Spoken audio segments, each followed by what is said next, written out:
Oh, and one more reminder, just to make sure we are all on the same page here. This is intended to be an adult program. I will be talking about sex.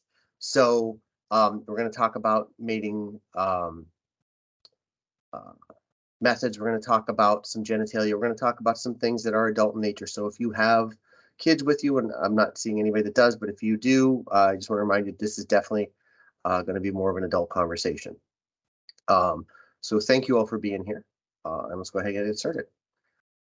Good evening, everybody. My name is Ken Rosenthal. I'm a park naturalist at Gulf Branch Nature Center, and I want to welcome you to this deep dive about finding love.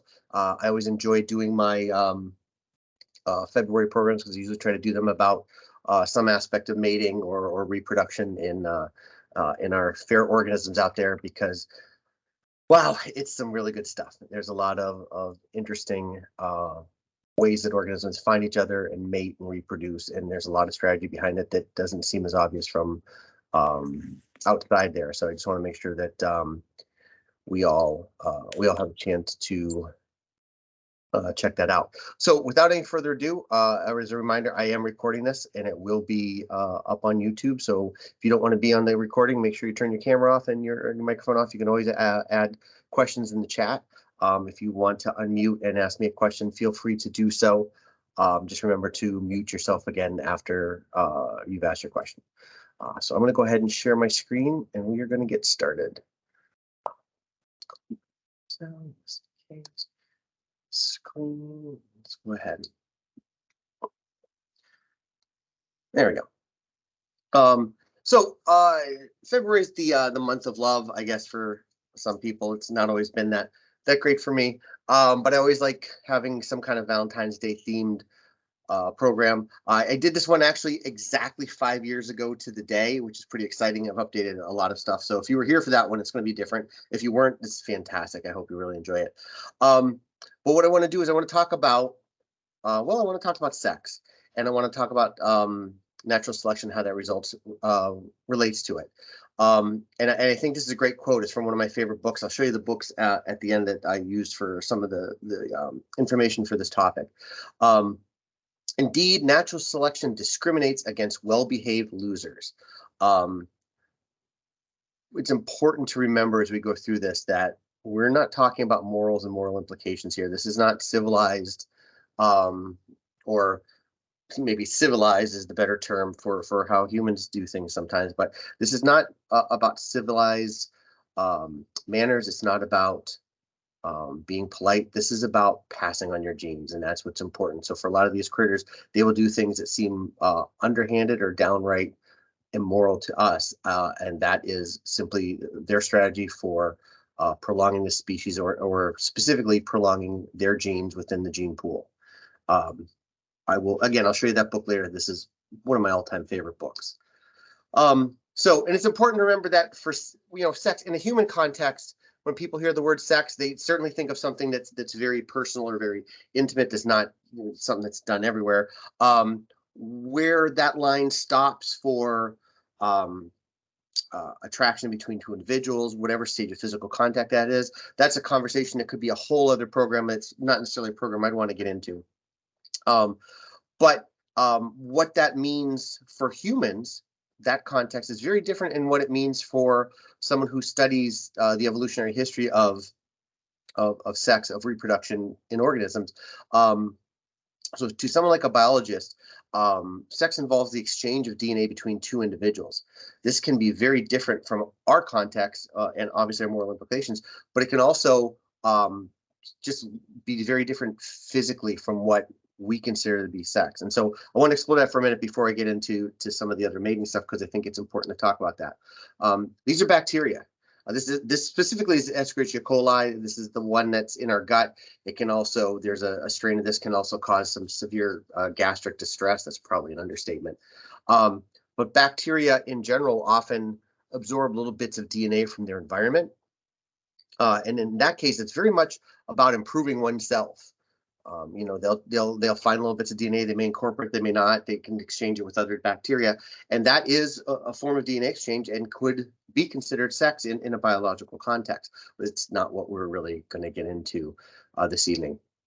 But there are some DNA exchanges that don't involve a whole lot of sex at all. Wind-aided pollination, where plants release tons and tons of pollen in the hope that some of that pollen might land somewhere where it can get, help fertilize and produce the next generation of seeds for that organism, is really, really important.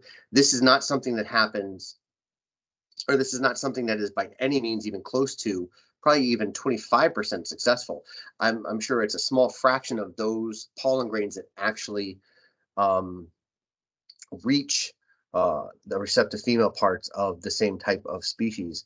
And many of us, I'm sure, regret this time of season every year. I know I have apparently some allergies to some species. I don't know which, but I know there's usually a couple times a year where this kind of activity makes my eyes water and makes me very uncomfortable. And obviously that pollen is not landing where it's intended, because the plants don't care about us. They're just trying to create some more. And so this is really a numbers game. Get as much out there as you can in the hopes that it will land somewhere where it produces new plants. Coral have actually quite a similar thing, where they release sperm as well into the water in the hopes that it will reach other fertile coral to reproduce. But if you're a coral and you don't move, this is kind of what you have to do. So it's very similar in some ways to this wind-aided pollination that you see in some plants.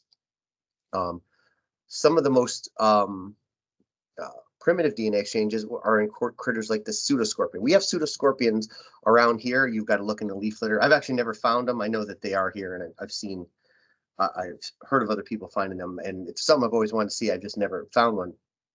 But these little guys will actually leave little stalks with spermatophores, little packets of sperm, and then just litter their area with them in the hopes that a female come along, see one, and decide, sure, that sounds great. And that's a very, I think, impersonal method of reproduction, but it works for pseudoscorpions.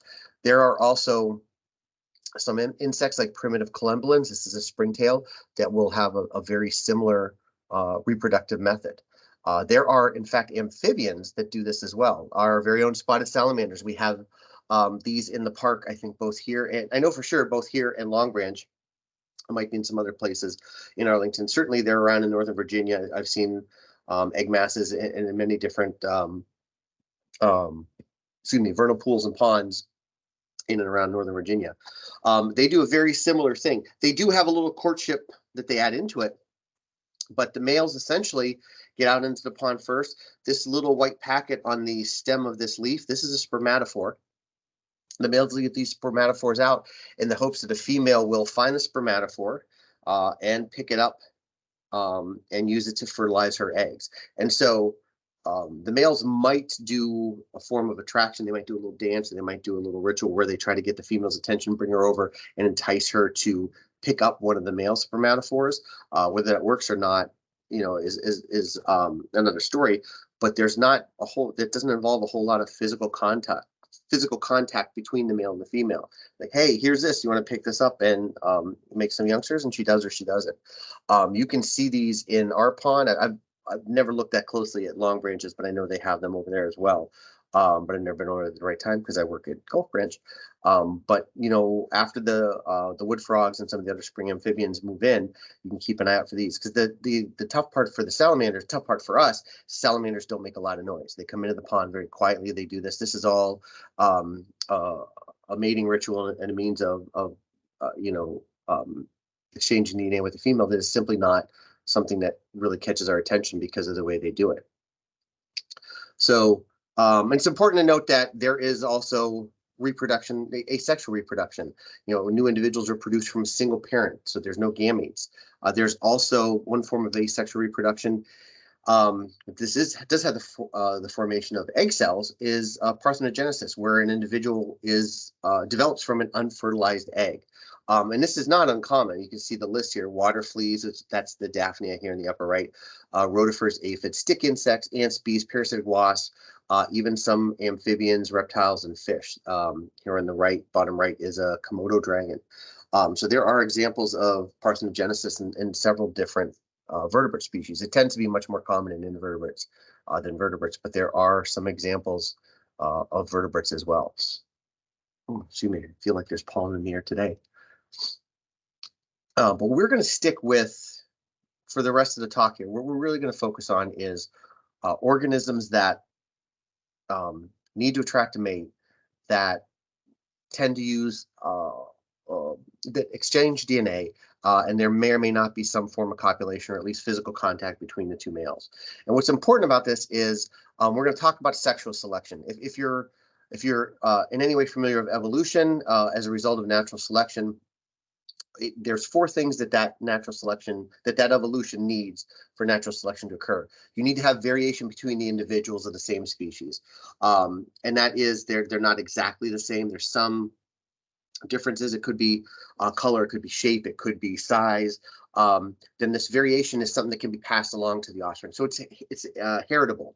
It's something that is not a result of random happenstance, is not a result of the environment. It is a result. It is part of the genetics of the organism, and that's important because offspring survival is not going to be. It needs to be less than 100%. If all the offspring survive, then there's no natural selection occurring on that population. And death is not random. And what that means is essentially death not being random, that if the animal dies by predation, if it dies by a weather event, if it dies by disease, there is a reason within its genetics that it was more susceptible to that.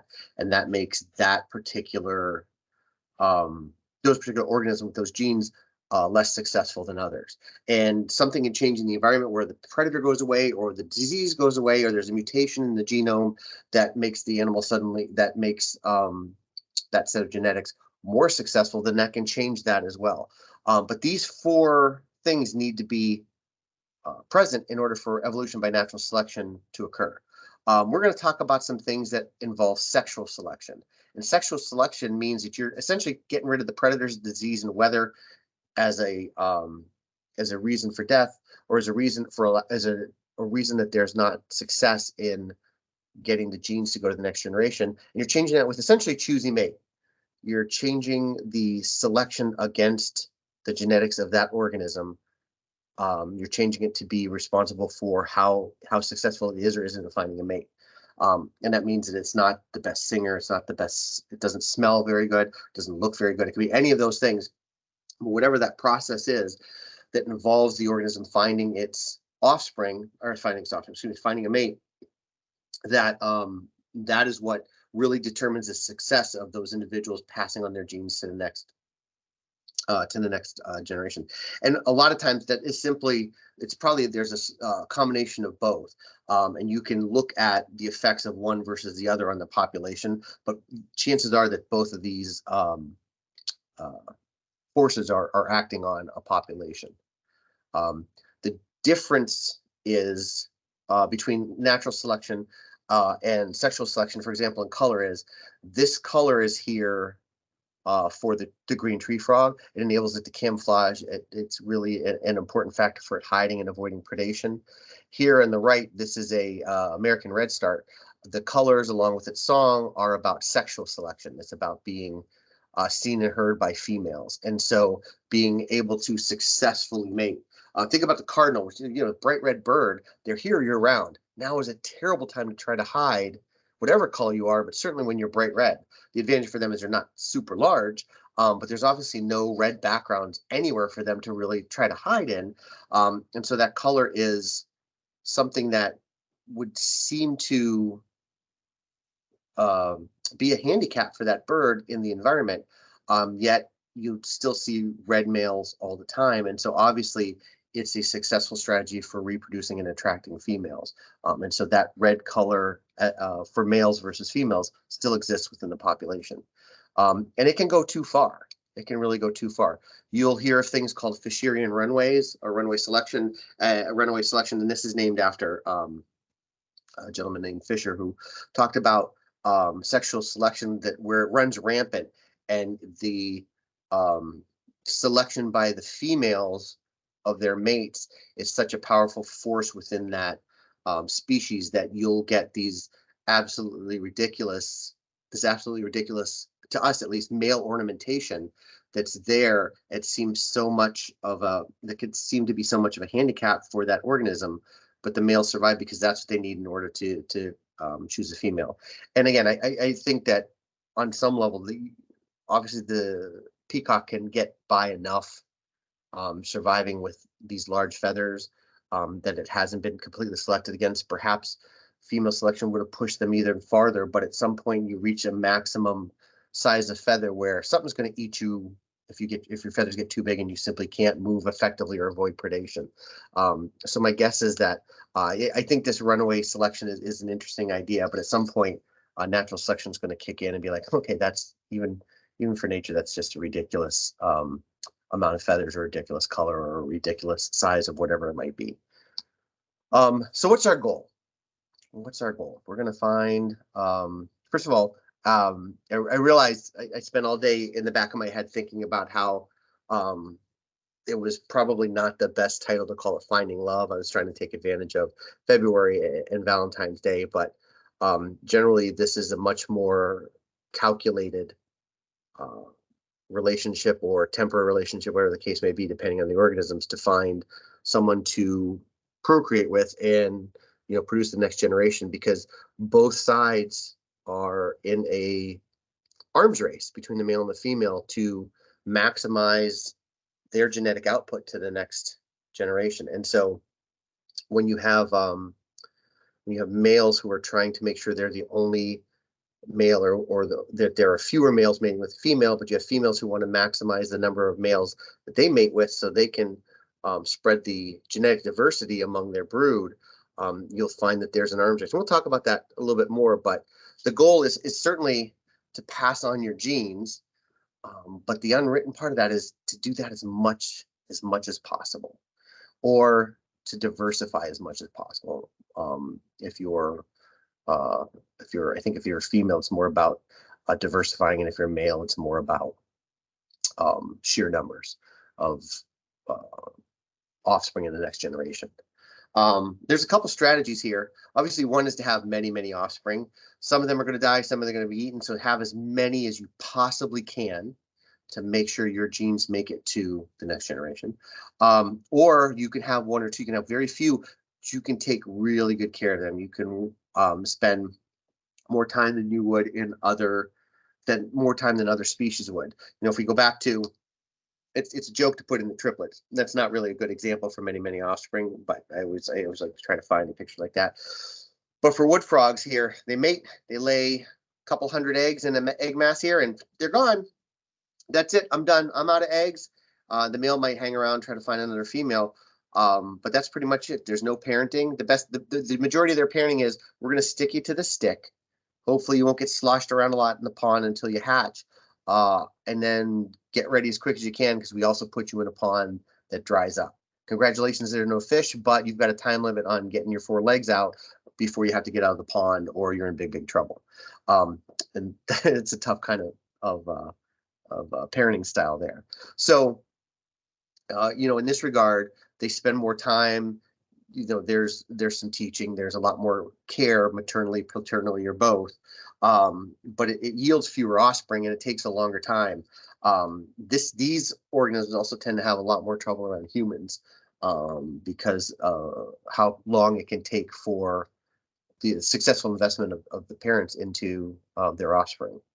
So these are the 2 different ways to meet your goal. So let's look at some steps. The first step is find a mate. I think that's pretty obvious. You want to find a mate. These are all slides. I'll talk about them because we're going to come back to the slide. The next step is, after you found the mate, to actually mate. Still have to do that part. It's not just important enough to just find the mate. You've got to then mate successfully with that partner, multiple partners depending on the organisms. And in step 3, repeat. Can you do this again? Some organisms simply can't repeat. Others can, but may not be able to. There are matings where sometimes a species, it's one mating and then that's it, they die. And some other species, what they use to attract the mate gets used up by the potential mate, and so they're not really able to attract a second mate. So that can be difficult as well. So can you repeat? Maybe not. Will someone allow you to repeat? That's also the question. But if you can get out there, if you can find a second partner, a lot of these critters will go back for second, third, fourth, 15th time, whatever opportunity they have. So again, remember the goal: passing on your genes. We want to make the next generation. We want to make sure our genes are in that next generation. So finding a mate. These are all species of picture-winged flies. On the left is Delphinia picta, which I think is just called the picture-winged fly. It might have another name.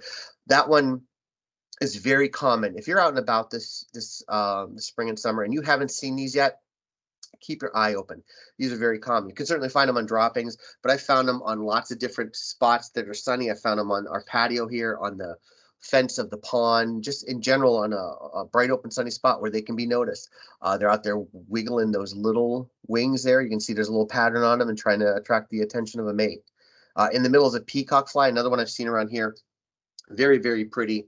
You can see it's got the wings up almost like it's waving flags to do semaphore. And again, it's advertising for a potential mate. Another one you can see around here, I've seen several as well. Can't remember this third one. I think this is also from Arlington.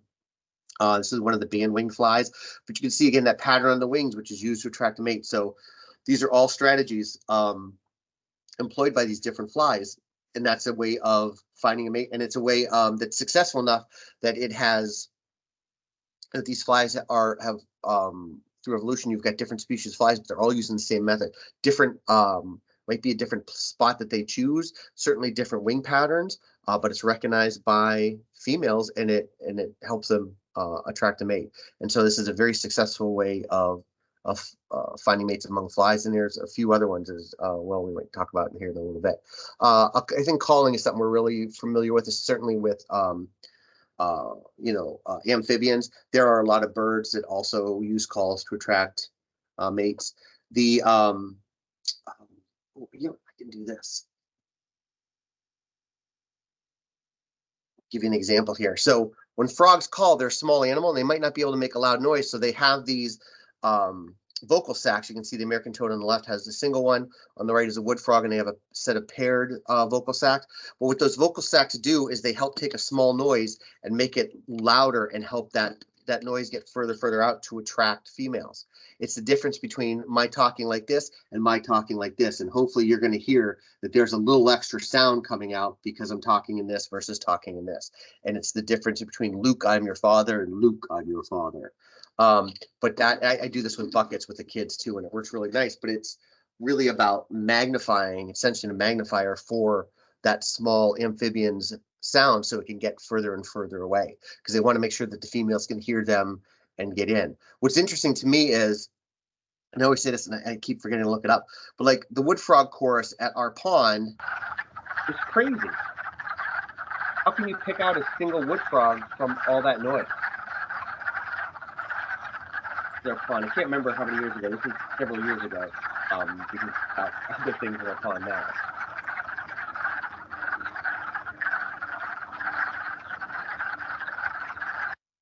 The other problem is, if you're loud and noisy, you're not just going to attract a mate. The point of this is sometimes mistakes are also made.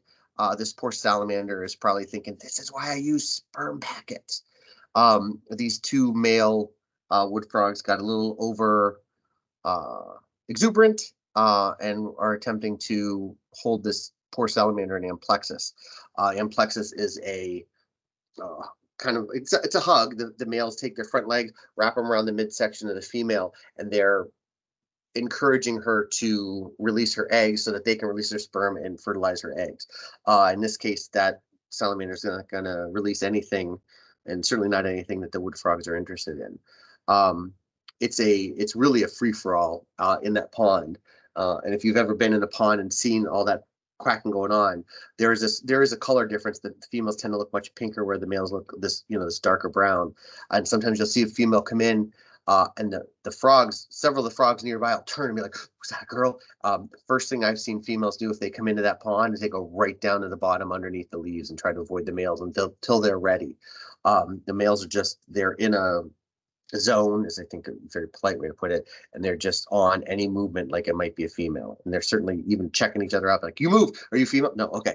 But there's a lot of activity going on in that pond, and this poor salamander is not having a good good day. Probably doesn't have a good opinion of wood frogs.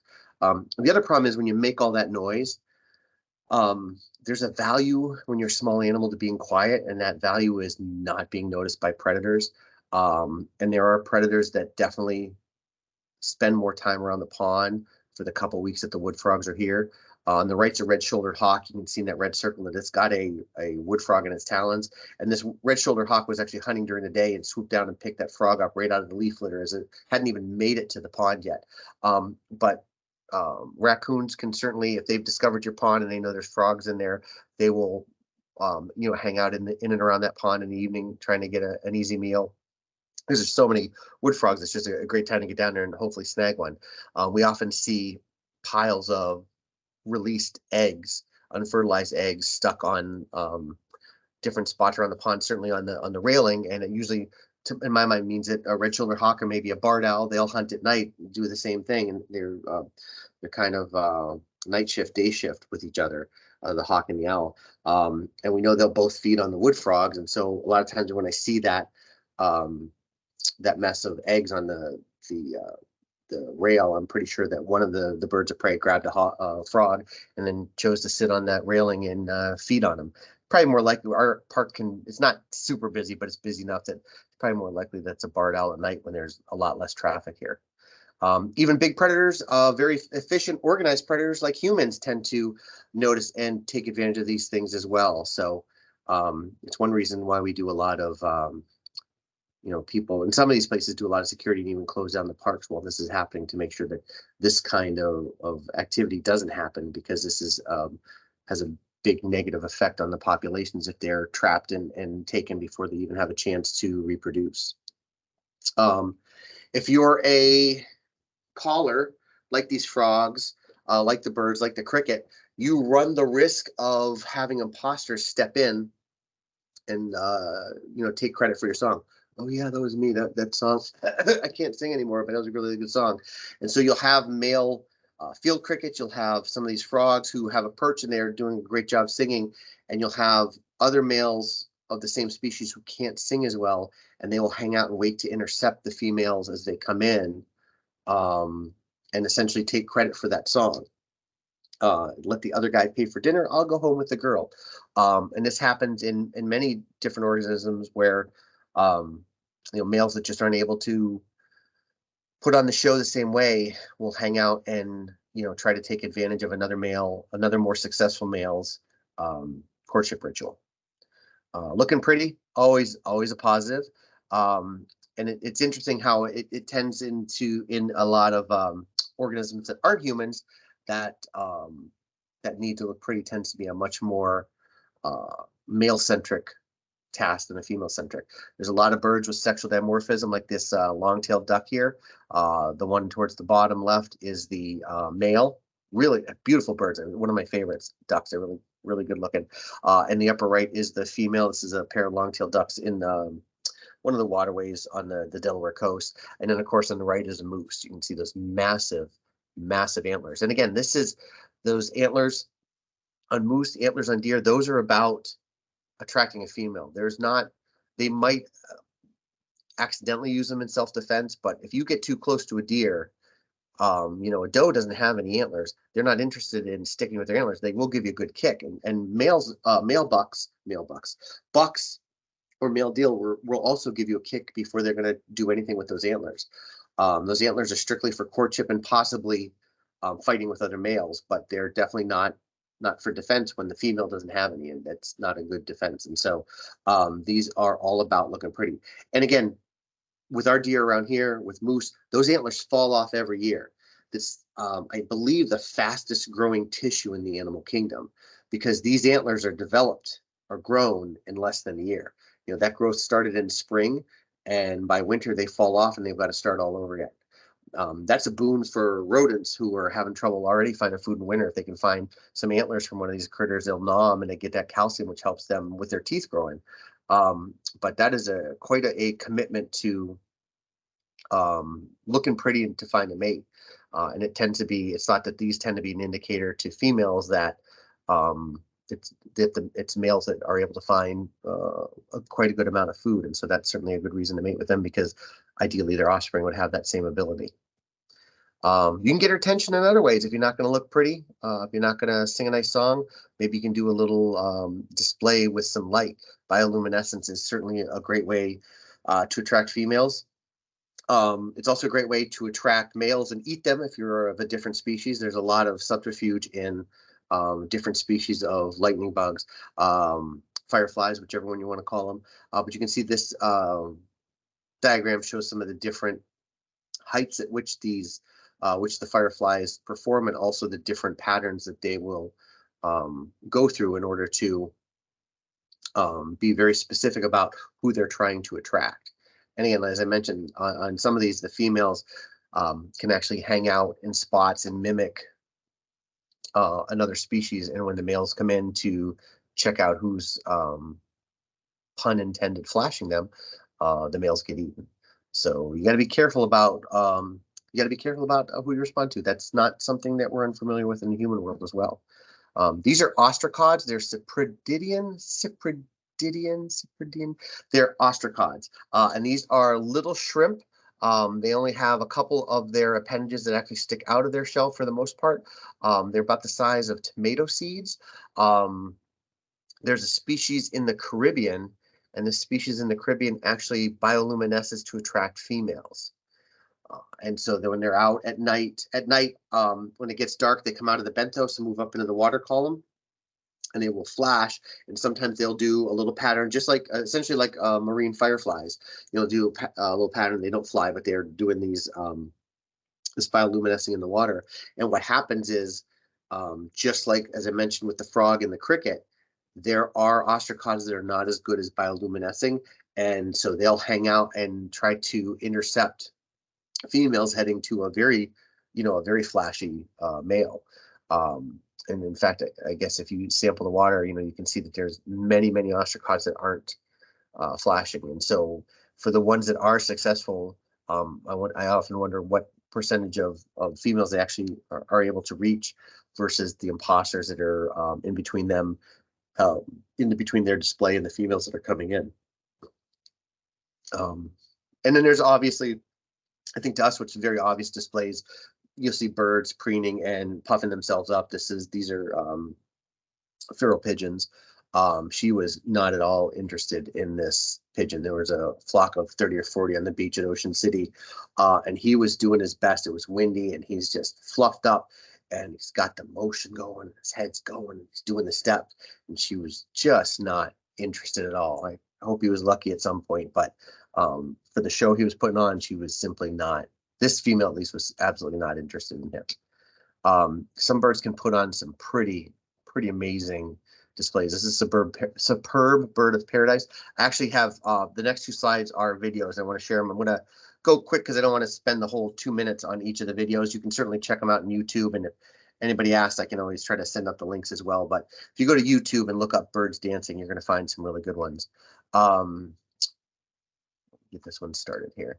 This is a fantastic display. I'll probably keep the whole thing going on this one.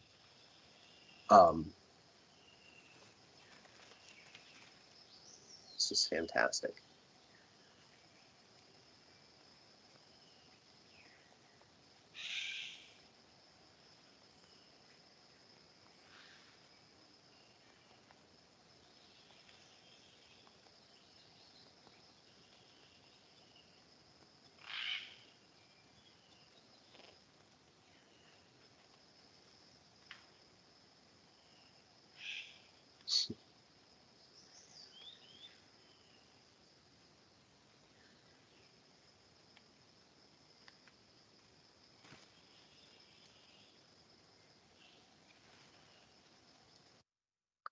So, whoops. I was trying to get it to pause. So you can see, not only does he have some really sweet dance moves, there's feathers that are obviously, off the head, that are really long and thin, that have a little, flared part at the end. You can see that there's some iridescence. Hopefully you notice the iridescent colors are around the neck and then some of the feathers. There's a lot of different parts going on there as far as that display. The other thing to point out, I just want to come back here real quick, as you can see, It's also cleared out area. I don't know if the bird clears this out or if it just simply finds a cleared out area to select this in. This is in the jungle somewhere. This is not obviously one of our local birds. I hope we everybody saw that and understood that right away. And so finding that good spot where it can display and there's a spot for the female to come in and pay attention as well is pretty important as well. There are some birds like bowerbirds that make this elaborate home, and they collect all these different colored things and make these patterns to try and attract a female. The next slide is these are manakins, and these are also fantastic. A bird nerd.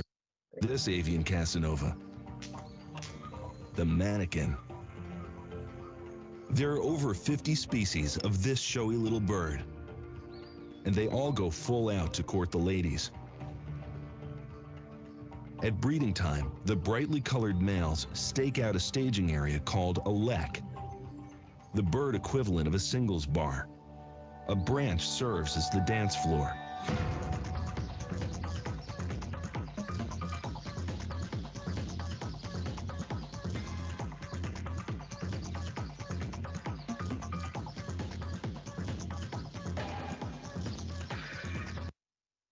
I think my favorite version of this video is that somebody else took it, and I can't remember if they took out the National Geo logos, but they set it to a Michael Jackson song, Billie Jean. It's really well done. It's funny, but they have some really neat moves. And as the narrator said, there's many species of manakin.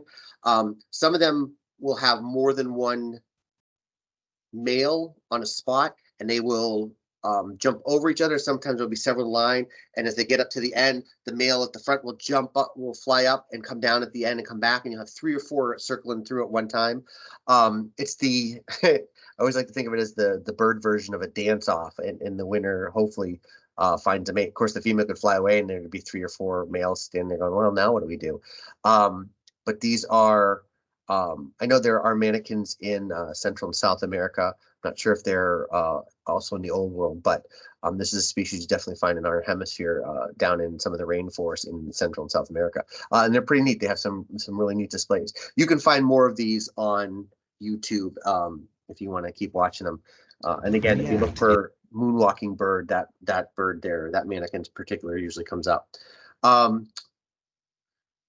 If you can't sound good, if you can't look good, maybe you can smell good. This is an orange-tipped oak moth. Ooh, I think it's an orange-tipped oak moth. And the male here is releasing pheromones, trying to, or I think it's a female. Is a female? One of them releases pheromones. I can't believe I just blanked on that. One of them releases pheromones and it brings in the other. I think it's a female. Female. Yeah, thank you. I think it's the female, and then the male comes in. When I took this picture, I was getting annoyed that there was another moth that kept getting in my way, and it didn't occur to me until later that there was the male coming in to see the female. And then you can see both the male and the female are mating here. They're hooked up on this picture on the right. Sometimes the males can detect the females quite a distance away, and as the pheromones or as the scent spreads, it dissipates, and so the parts per million, if you will, those numbers go down, and so the amount of the parts per million of that scent in the air can be really, really tiny, and the males are still able to detect it and get essentially a directional reading from that to follow, to track down and find the female. So when you see moth antennae, when they look very feathery, those are some of their scent detectors, and that's what's helping them detect where scents in the air, and especially in this case, can help them with courtship and finding a mate. Can't appeal to the senses? Bring a gift. This is imperative if you're a male spider, because very often to a mate with a female spider, you're either entering her web or in some other way getting her attention. Hopefully you can see the difference between these two spiders. This is sexual dimorphism in spiders, and it can be, the male can be 10 or even 20 times smaller than the female, and you look like a meal. So bringing a meal is a really good idea. There is one spider, if I remember correctly, I think it's the Australian redback, where the male will literally put himself in her jaws and mate with her as she's eating him. And the value of that, or the thought of that, the value of that is that he's giving a meal to the female, and she might be less likely to mate with another male, but he's also providing a meal for her so she can produce eggs. And so he's helping that next generation. Although there are some, I want to believe there are some, or want to remember that there are some studies that say, well, sometimes she eats and then she's actually more likely to mate with the second male because she's a little less hungry, a little more focused on mating. But there are a lot of instances where the male is much smaller than female, and he might do a dance or courtship trying to get her attention. He brings in a gift of food, and that can be really, really helpful to avoid being eaten and maybe have a chance to reproduce with another partner as well. This is a scorpion fly. This is in the genus Panorpa. We do have some of these around here. I don't know if you're going to find them here in Arlington, but certainly in areas around Northern Virginia. I've seen them out in Thompson Wildlife Area, which is near Sky Meadows. And I've seen some of them there. They're essentially scavengers. The males will also bring a meal to the female, and sometimes can even produce their own meal. Females are much less likely to hang around if the male doesn't bring a meal, and are even and their copulation time is reduced if they don't bring a meal as well. So they might get lucky and be able to mate with the female, but it's less likely for it's less likely to last as long if the male hasn't brought a little snacky snack for her as well. And they can, like I said, they can produce their own kind of meal. I think part of it's their saliva, but it's not as good as a what you call it? It's not as good as an actual dead bug that they found. One way to get that dead bug is to sneak into a spider web and grab one out. The problem if you're a male scorpion fly is obviously you don't want to get the attention of that spider. If you look at the male here on the bottom, you can see there's quite a large genitalia at the end there. He will actually smack the spider with that to get the spider to leave him alone. Females don't have that, and if they attempt the same thing, going into a web and getting food, they will actually headbutt the spider to get him alone. So don't mess with scorpion flies, even if you're a spider. You don't have a gift, maybe you can offer some real estate.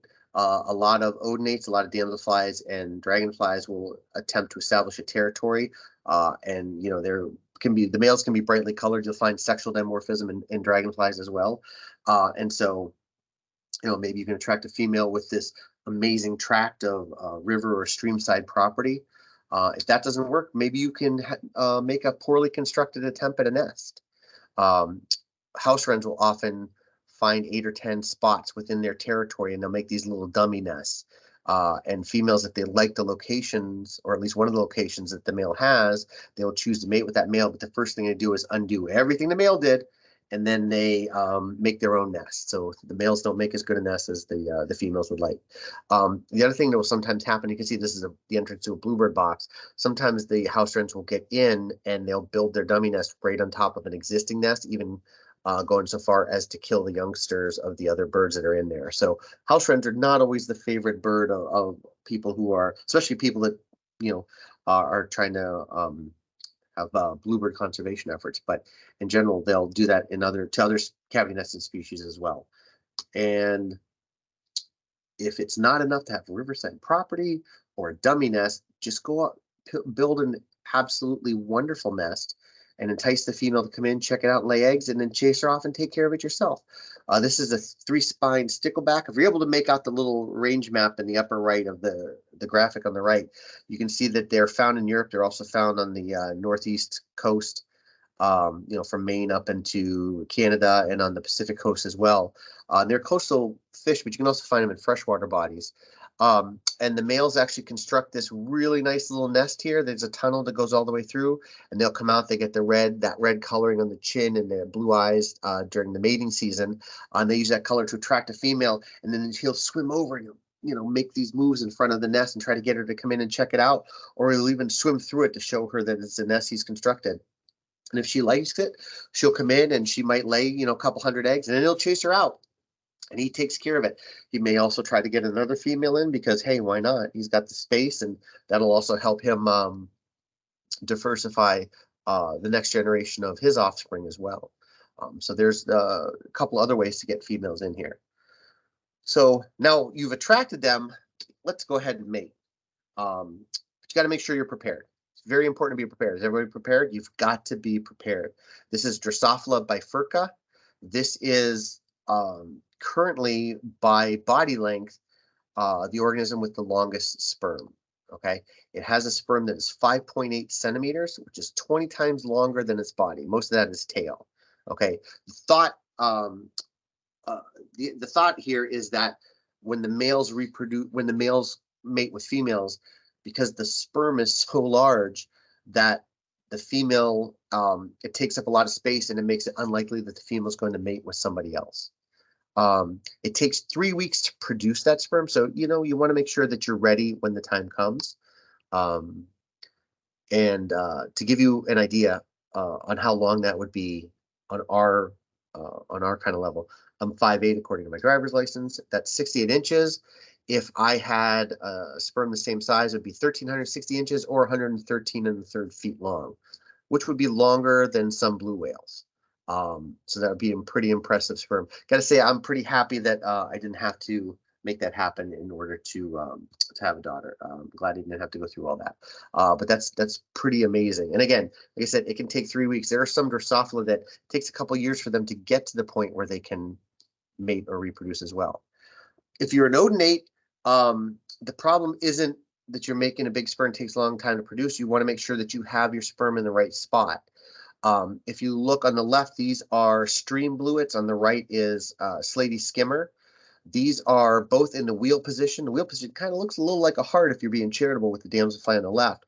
But what's happening here is the male produces sperm at the end of the abdomen.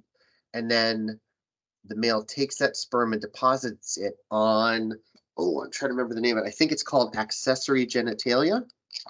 Here we go. Accessory genitalia. That's fantastic. They have genitalia and accessory genitalia. But on the accessory genitalia here, so we can see the female is underneath the male, and his abdomen is clasped behind her head and holding her. She has bent her abdomen around and is reaching up, and where the end of her abdomen is touching him, that's where his accessory genitalia is, and she's receiving the sperm from him in that way. Okay, the same is happening over here with the dragonflies. The male is holding on to the female. He's clasped her with the end of his abdomen behind her eyes, and you can see she's also holding on to his abdomen. Males that mate more than once, you'll actually see some damage there from all the spiny grabbing from the female's legs. But this is how they reproduce. And so the male's got to make sure that they have the sperm.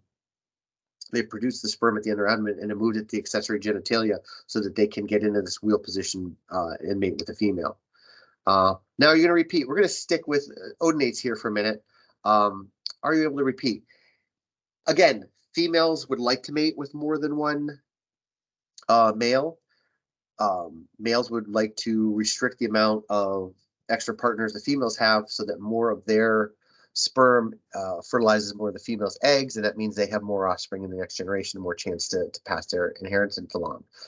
Males will often hold on to the female after they've copulated. You can see all three of these critters here. You got great spreadwing on the top left. You got some dusky dancers in the bottom left, and some meadowhawks on the upper right here. The males have not let go of the females yet. They're done mating. They're not curled up in the wheel position anymore. But the males, this is what's often called it's guarding. There's another name for it, but they're essentially guarding their partner and trying to prevent their partner from procreating. And this might go all the way until the female has done some ovipositing. You can see here, these are common green darners. The male is still holding on to that female while she's depositing eggs in the in this pond here where she's laying eggs. Sometimes dragonflies and damselflies are very specific about where they oviposit, and sometimes they just drop it in whatever water source they can find. Here is a common whitetail, and this female you can see is free to lay eggs, or is she? If you look here on the right side of the photo, you can see the reflection of the male who's hanging out nearby and is guarding her very carefully.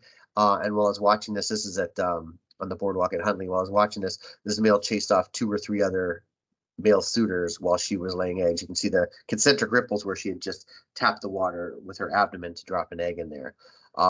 So certainly the males are trying to prevent this from happening. In the other way, sometimes the interference can come from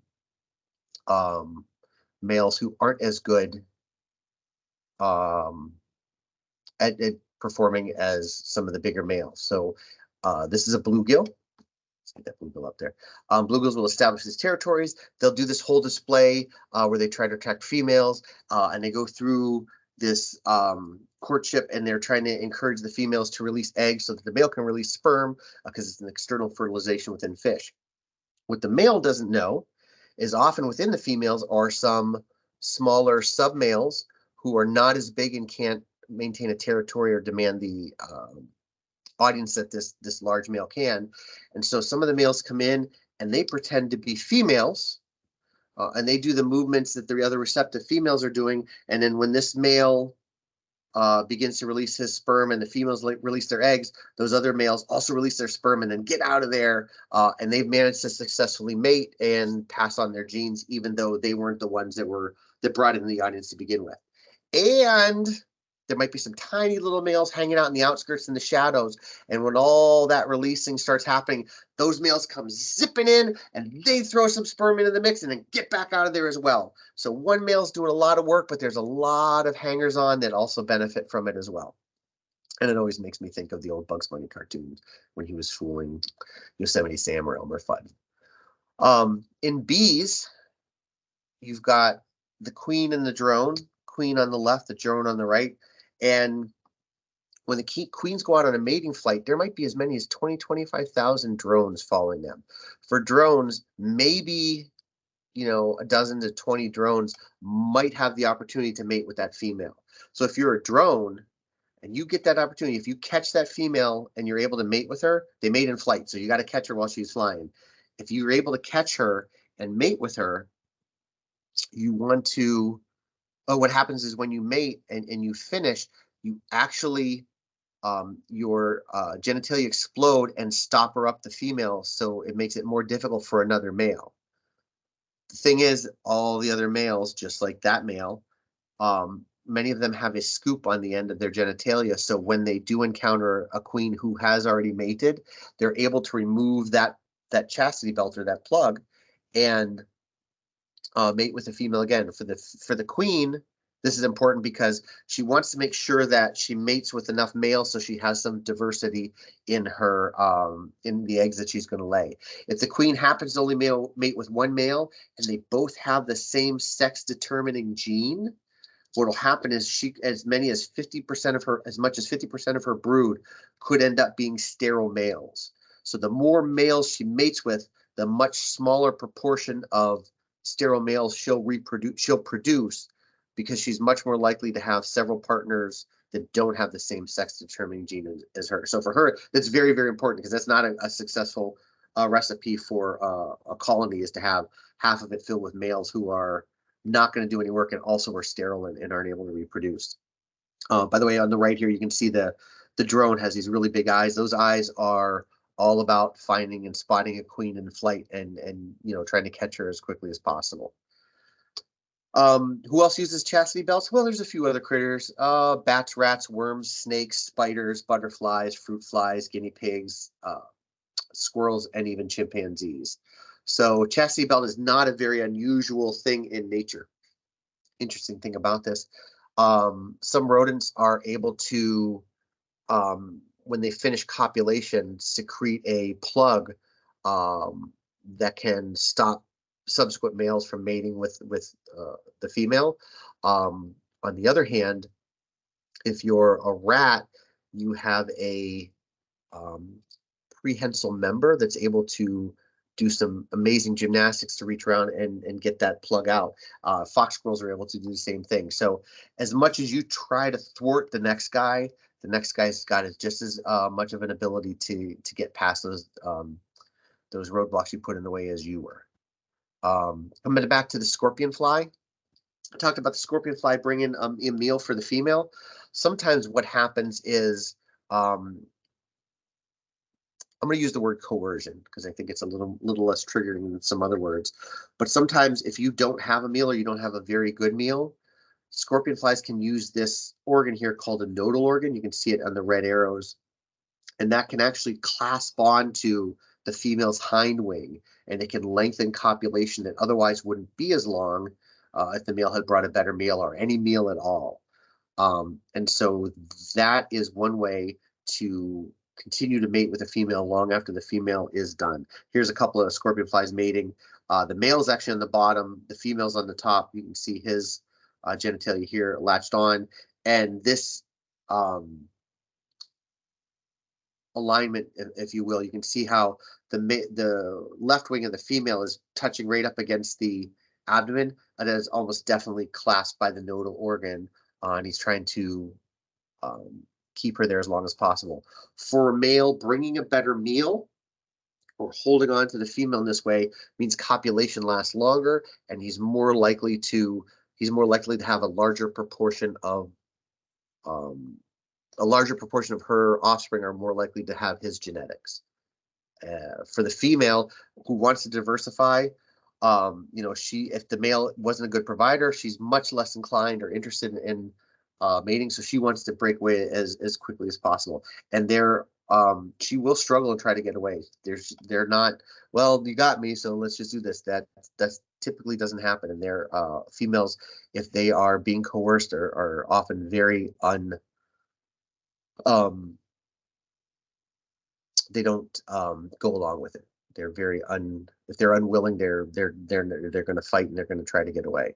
And there's a lot of stories about this. I tried to avoid talking about a lot of that, but that could be a whole program, just the number in different organisms that these kind of things happen. And our wood frogs are another one. I've seen some things in that pond. It's just like, whoo, come on, guys.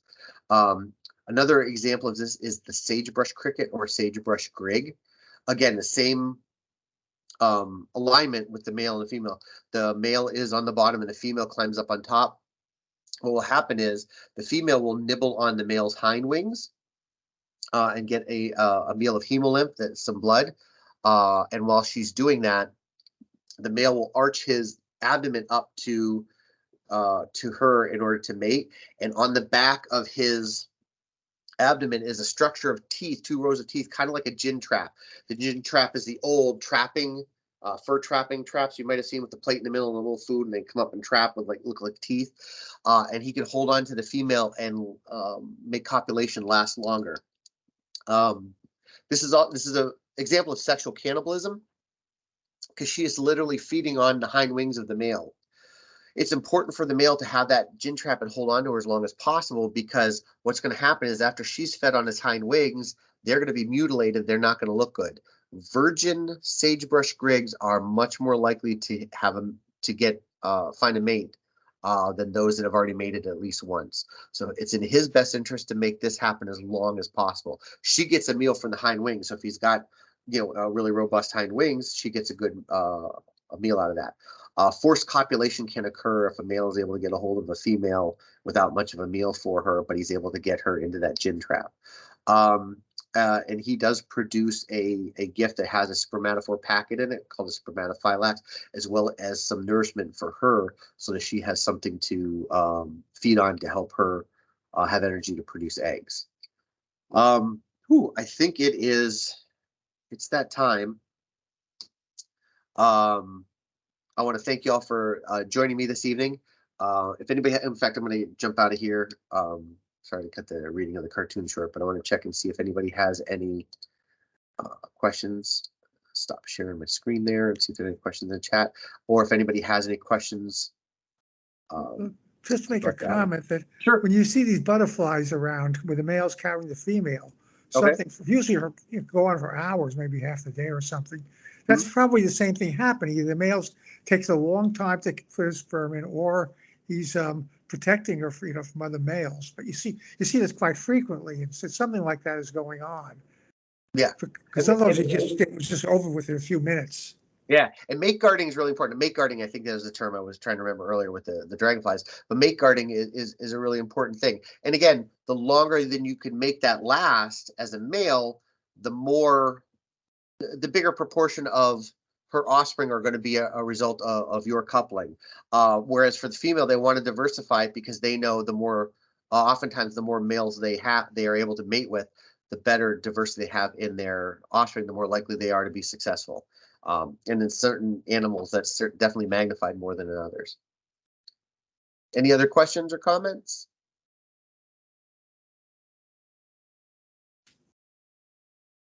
Well, thank you, everybody. I appreciate you joining me tonight. I'm going to say good night, and hopefully I'll see you next month. What am I doing next month?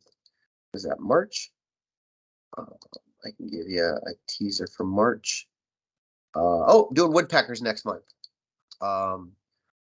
Slightly less adult topic than this month, but we'll be talking about woodpeckers and their adaptations and the woodpeckers that you'll find here in our woods. So hope to see some of you next month, and I appreciate y'all joining me this evening, and have a good night.